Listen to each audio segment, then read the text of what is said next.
Hari ini seandainya Pak Jokowi dinilai sukses, salah satunya adalah keberadaan kader-kader Partai Golkar yang menopang kepemimpinan Pak Jokowi. Perdebatannya di kita bukan siapa calon presidennya, tetapi calon pendampingnya sebagai calon wakil presiden siapa. Dan Golkar Jawa Timur memang mengusulkan Ibu Khofifah Indar Parawansa sebagai calon wakil presiden.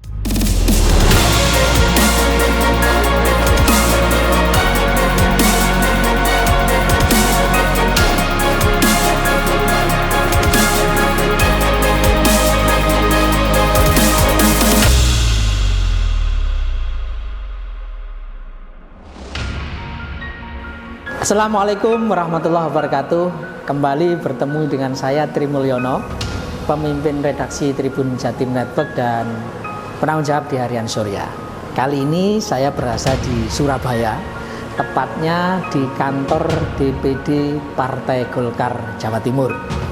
Sebentar lagi kita akan ngobrol gayeng bersama Bapak Muhammad Sarmuji, Ketua DPD Partai Golkar Jawa Timur. Kita akan ngobrol banyak hal terkait persiapan Partai Golkar menyambut pemilu serentak 2024.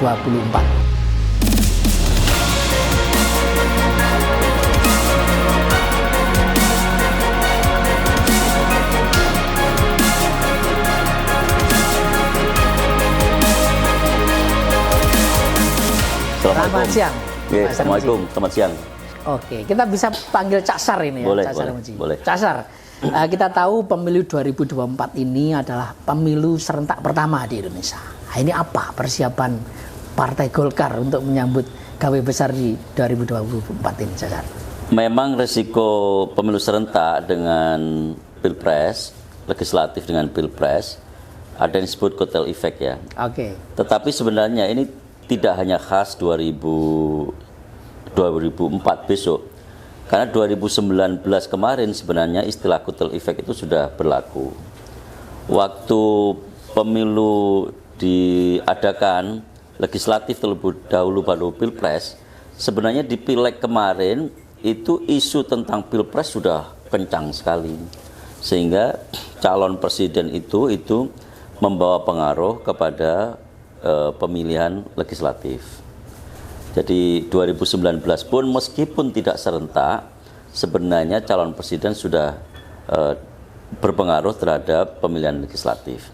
Dan di situ Golkar membuktikan sebenarnya meskipun kita tidak punya calon presiden yang identik dengan Golkar, Golkar bisa menjadi partai sekurang-kurangnya 2 besar di Indonesia. Artinya sebenarnya urusan kotel efek ini pengaruhnya tidak terlalu besar untuk Partai Golkar. Kalau Partai Golkar andaikan pun dalam kondisi terburuk tidak punya calon yang identik dengan Partai Golkar. Tetapi dugaan saya seandainya Golkar punya calon yang identik dengan Partai Golkar, misalkan ketua umum kita, itu bisa menjadi faktor pendorong untuk naiknya suara Partai Golkar. Jadi tidak memiliki calon tidak terlalu berpengaruh, tapi memiliki calon punya pengaruh yang kuat. Nah, gitu. Enaknya Golkar itu kira-kira itu. Dan untuk Jawa Timur sendiri, Pak Sarmuji ya, apakah sudah ada nama-nama calon presiden yang menjadi aspirasi warga Jawa Timur ini? Kalau calon presiden yang sudah kita putuskan di dalam Rapimnas adalah nama Ketua Umum Partai Golkar, Pak Erlangga Hartarto. Perdebatannya di kita bukan siapa calon presidennya, tetapi calon pendampingnya sebagai calon wakil presiden siapa. Dan Golkar Jawa Timur memang mengusulkan Ibu Khofifah Indar Parawansa sebagai calon wakil presiden. Karena kita menganggap Bu Khofifah itu sudah punya pengalaman yang panjang di pemerintahan dan organisasi masyarakat. Di pemerintahan sudah pernah jadi anggota DPR, pernah jadi menteri, pernah jadi gubernur. Di organisasi kemasyarakatan pernah menjadi ketua umum Muslimat, memenuhi syarat untuk mendampingi Pak Erlangga yang juga punya pengalaman dan jam terbang yang sangat tinggi di pemerintahan. Idealnya Pak Sarmuji, berapa lama sih kita memastikan calon presiden ini sebelum pemilu dilaksanakan gitu ya, sehingga ini efektif untuk memutar mesin politik kita gitu Pak Sarmuji? Sebenarnya waktu itu menjadi relatif ya. Di Indonesia itu ada yang biasa saya sebut sebagai kesadaran tiba-tiba. Ada calon yang tiba-tiba muncul dan mendapatkan sambutan yang luar biasa. Pak Jokowi, saya pikir 1,5 tahun sebelum pemilu, dari sisi elektabilitas belum siapa-siapa. Sangat rendah elektabilitasnya. Waktu itu yang muncul ya Pak Wiranto, Pak Prabowo. Tetapi begitu Pak Jokowi muncul, kemudian mendapatkan antusiasme yang besar di masyarakat. Nah, saya berharap Pak Erlangga juga begitu. Sekarang memang belum muncul. Tetapi begitu ada momentum yang bagus untuk muncul, mudah-mudahan Pak Erlangga bisa cepat sekali naik elektabilitasnya, mendapat sambutan dan antusiasme yang bagus juga.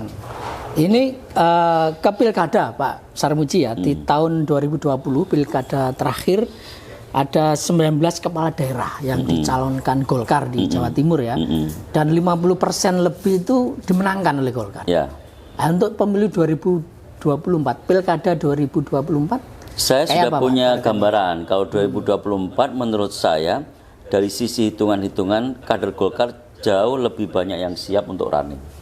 Artinya ini potensi untuk naik ya kemenangan di pilkada 2024. Dan itu benar-benar kader Partai Golkar yang asli. Misalkan saya bisa sebut yang sekarang jadi wakil wali kota dan siap untuk menjadi wali kota, misalkan wakil wali kota Pasuruan, Mas Adi, ya.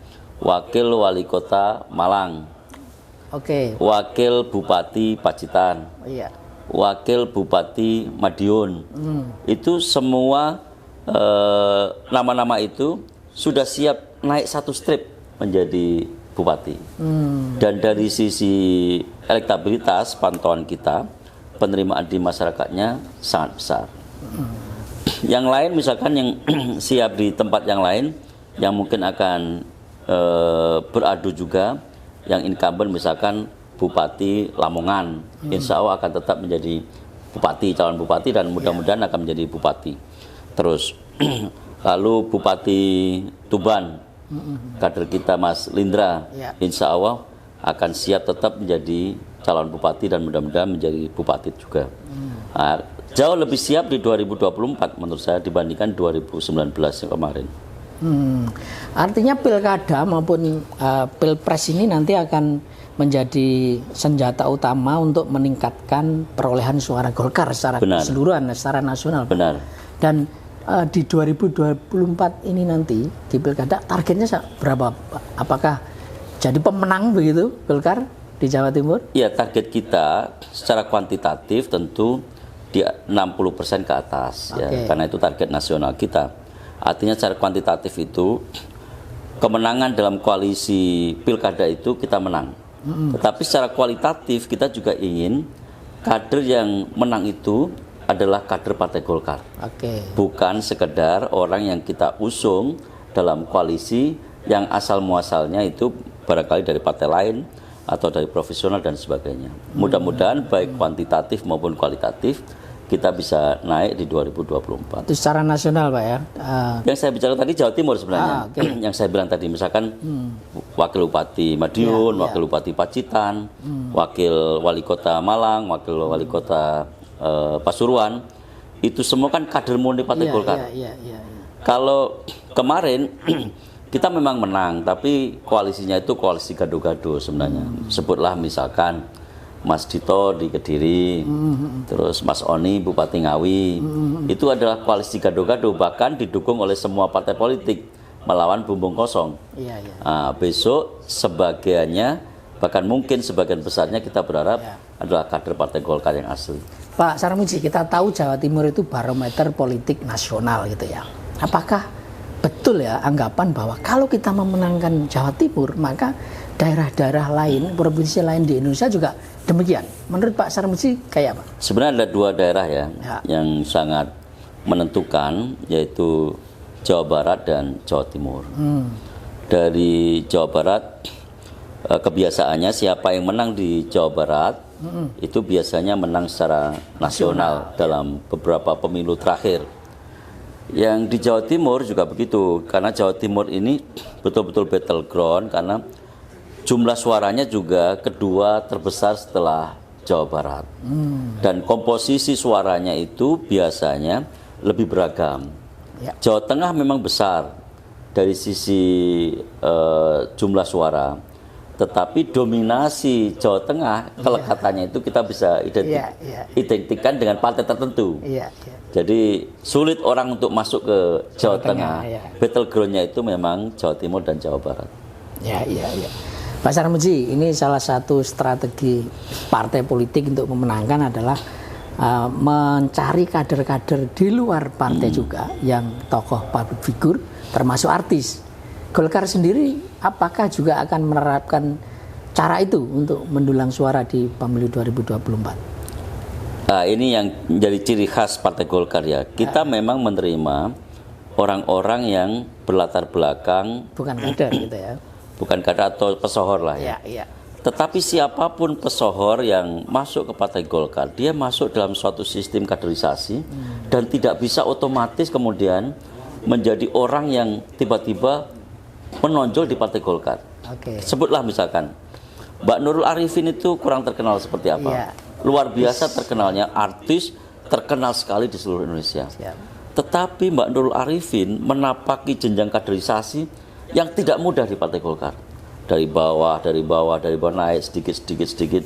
Sekarang pun Mbak Nurul Arifin sudah sehebat itu, tapi di tengah Partai Golkar dia harus berkompetisi untuk memperebutkan tempat yang barangkali diisi juga oleh kalangan non pesohor.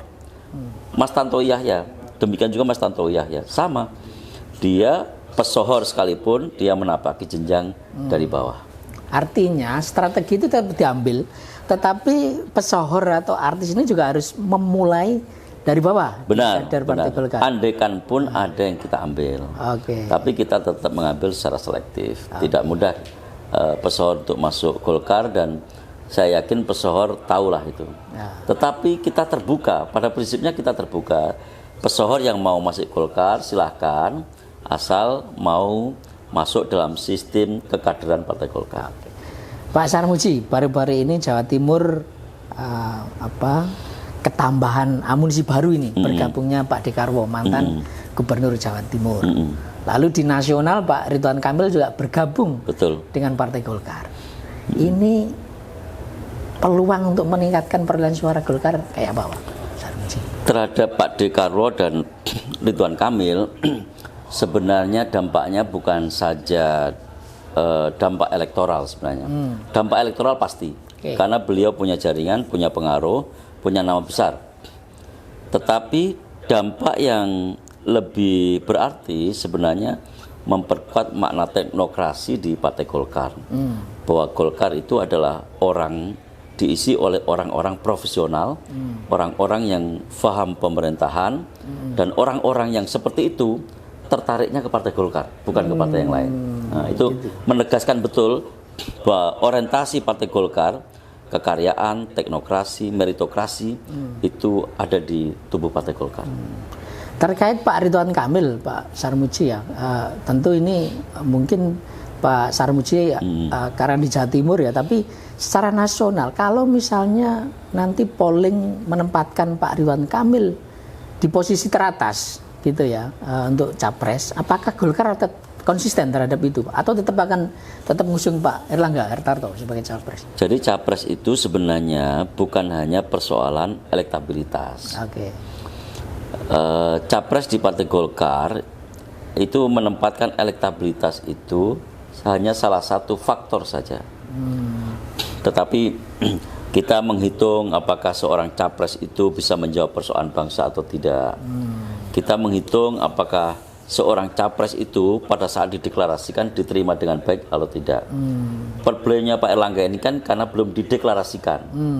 Andaikan dideklarasikan, mudah-mudahan figur Pak Erlangga menjadi perhatian publik, dan karena perhatian publik itulah kemudian orang menggali siapa sih sebenarnya Pak Erlangga, dan itu pasti ketahuan bahwa Pak Erlangga adalah sosok di balik kesuksesan kita mengatasi problem sulit pandemi kemarin dan problem keterpurukan ekonomi dunia, dan Indonesia berhasil selamat dari resesi yang dialami oleh negara-negara lain.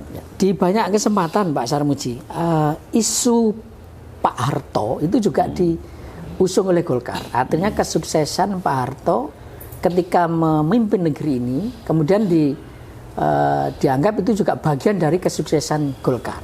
Iya. Dan sekarang juga apakah masih jadikan salah satu strategi untuk memenangkan suara Golkar Pak di 2024 nanti? Sebenarnya cap Pak Harto itu cap developmentalisme sebenarnya, lebih ke sana. Faham yang mengutamakan pembangunan dan kesejahteraan rakyat. Kenapa Golkar identik dengan Pak Harto? Saya pikir karena Golkar dinilai adalah partai yang berhasil membangun Indonesia dan menjamin kesejahteraan rakyat Indonesia selama berpuluh-puluh tahun. Bahkan hingga saat ini sebenarnya cap itu masih ada. Jadi kalau ngomong Golkar itu adalah satu kelompok manusia yang siap menghantarkan rakyat Indonesia menuju kesejahteraannya. Dan bahkan kesuksesan Pak Jokowi ini sebenarnya hari ini saatnya Pak Jokowi dinilai sukses, salah satunya adalah keberadaan kader-kader Partai Golkar yang menopang kepemimpinan Pak Jokowi. Artinya itu dianggap efektif Pak. Sosok Pak Harto menjadi bagian strategi kampanye Golkar itu apakah efektif? Kalau efektivitasnya mesti kita ukur ya. Tetapi kesamaan ideologinya itu barangkali mirip gitu. Antara Pak Harto dan Golkar itu kira-kira gambaran sosoknya itu orang yang siap ideologi satu gitu ya, frame ideologi. Jadi ideologi yang mensejahterakan rakyat. Oke. Pak Sarmuji, beberapa waktu terakhir banyak isu yang atau banyak gagasan bahwa presiden itu mestinya tetap harus dari Jawa ya. Karena mungkin pemilihnya memang memilih dari Jawa tentu lebih besar itu ya. Apakah ini juga akan berlaku di pemilu 2024 nanti? Memang ada sesuatu yang tak terkatakan, Mas. Yang sulit diukur dengan survei. Kalau diukur dengan survei, orang akan menjawab sesuai dengan nilai dan pengetahuan yang diajarkan. Tetapi sebenarnya yang tidak terbaca oleh survei adalah alam bawah sadar seseorang. Di survei misalkan, apa yang mempengaruhi Anda memilih calon presiden? Nanti akan jawabannya, sebagian besar akan normatif. Sebagian besar akan menjawab program kerja, visi, ketokohan, dan lain-lain. Urusan suku, agama dan lain-lain itu pasti disimpan di alam bawah sadar. Tetapi justru alam bawah sadar itulah yang menentukan sebenarnya. Itu yang tidak terbaca oleh survei secara normatif. Meskipun survei itu sudah melalui dan diuji oleh metodologi yang ilmiah sekalipun. Artinya faktor itu memang tetap mempengaruhi di semua pemilu. Faktor itu diakui ya, atau tidak berpengaruh. Bahwa kita kemudian punya cita-cita ideal, siapapun yang berangkat mencalonkan sebagai calon presiden, itu kita terima dengan tangan terbuka. Jadi mau dari Jawa, mau dari Medan, mau dari Ambon, semua kita perlakukan yang sama. Tetapi pemilih akan menggunakan pilihannya berdasarkan identifikasi tertentu, keidentikan tertentu maksud saya. Pak Sarmuji, tadi sudah disampaikan Golkar Jatim akan mendorong Bukovifa untuk ke kancah nasional gitu ya. Kalau misalnya nanti betul terpilih sebagai wakil presiden, lalu di Pilgub Jatim sendiri kayak apa? Siapa ini calon untuk didorong untuk menggantikan Bukovifa di Jawa Timur, Pak Sarmuji? Pilgub Jatim masih banyak tokoh. Kita tidak kekurangan tokoh yang bisa berlaga ya. Masih ada Mas Emil, masih ada Lanyala Mataliti, masih ada Bu Risma, masih ada misalkan Pak Jarod, dan banyak lagi figur yang bisa Pak Sarmuji masuk ditampilkan. Harusnya ini. Saya tidak tahu karena saya tidak bisa menilai diri saya sendiri. Jadi artinya nanti dari luar kader pun ada potensi untuk diusung Golkar di Jawa Timur. Bisa, karena gini, fungsi partai politik itu salah satunya adalah rekrutmen politik ya. Rekrutmen politik tentu saja yang ideal adalah berasal dan bersumber dari internal kader. Karena partai politik juga melakukan pendidikan politik, melakukan pendidikan dan kaderisasi di secara internal. Tetapi andaikan kita melihat ada sosok yang baik untuk bisa menjadi calon gubernur Jawa Timur di luar kader, bisa saja kita melakukan kombinasi atau memilih salah satu dari mereka yang berada di luar kader partai politik. Oh, baik, Pak Sarmuji, closing statement dari Pak Sarmuji untuk menyambut pemilu 2024, silakan Pak Sarmuji. Ya, pemilu itu pesta demokrasi, jadi kita mesti laksanakan dengan riang gembira. Tidak ada pesta yang berawal dan berakhir dengan kesedihan. Mestinya pesta itu harus berawal dan berakhir dengan kegembiraan. Kita sambut saja pemilu dengan rasa gembira, dengan tangan terbuka. Siapapun yang terpilih dalam kontestasi pemilu, baik legislatif, eksekutif, presiden, gubernur maupun bupati, semuanya adalah kader terbaik bangsa Indonesia. Luar biasa sekali Pak Sarmuji. Terima kasih. Tribuners dan pembaca Harian Surya dimanapun berada, tadi obrolan gayeng dengan Pak Sarmuji, Ketua DPD Partai Golkar Jawa Timur. Kita akan bertemu dengan tokoh-tokoh politik berikutnya. Saya Trimulyono mengakhiri. Wassalamualaikum warahmatullahi wabarakatuh.